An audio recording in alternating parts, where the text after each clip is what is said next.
This is a response video to Jordan at Yeshua My Lord on his conclusion. An excellent discussion, by the way, and well thought out. But I'd like to expand on your answer. I think there may be a, I wouldn't call it a third option, but we can see through history how God, an eternal creator, who is neither male nor female, or have any physical attributes per se, penetrate through this universe in a perfect way to imperfect people like Moses, like Abraham, like Yeshua, and teach truth, basic nuggets of truth. But those truths, no matter how wonderful and perfect they are coming from the Creator, are filtered through a vessel that is not perfect. We have our prejudices. We have our preconceived notions of what is right and wrong. Our language determines, obviously, what we think, our worldview. And yes, you brought up a very critical point. God gave you this brain. A person, what separates a person from the difference between a person who is dogmatic in principles of their belief system or religion and someone who I consider a tzaddik, a saint, a pious one, chassid, is somebody that sees the text and reaches beyond the person who is writing down or speaking these words and reaches back to the Creator and transcends into this time, into this socioeconomic situation, into this language, and practices God's will. If we were to hear and believe everything we say that has been said by someone and take it for granted and complete,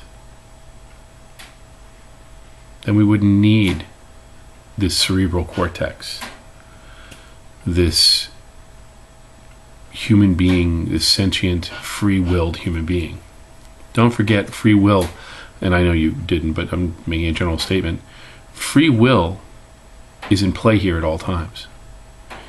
People will get knowledge from God and apply it to their lives. If you read the Talmud, it's not something like somebody wrote down. Oral tradition, oral law is a misnomer. It's an oral discussion on the law. I always make this joke: when you have 3 rabbis in a room, you have 9 opinions. Read the Talmud. Now, many people will start to read the Talmud, for example, and fall into one of 3 categories. One, they'll read and see all these conflicting views, throw their hands up in the air and walk away. They will latch on to one aspect, one rabbinical opinion, and say that's truth. Or the third option, which is the one that I prefer, which is to look at the body of the work, the discussions, the shortcomings, and to finally transcend all that and make your own judgment. God gives us a human soul and a human mind and a human will, and they are all free to choose. That is ultimately the purpose of every person who is a God-fearing believer in the Almighty. And we do change. The person that you're seeing right now is not the same person 10, 20 years ago, and will probably not be the same person 20 years from now. We morph, we change, we adjust to our environment. But our faith that God loves us and our intellect that God has given us as a gift is sufficient to make the right decisions. So that's my 2 cents. Jordan, Baruch Hashem. God bless you.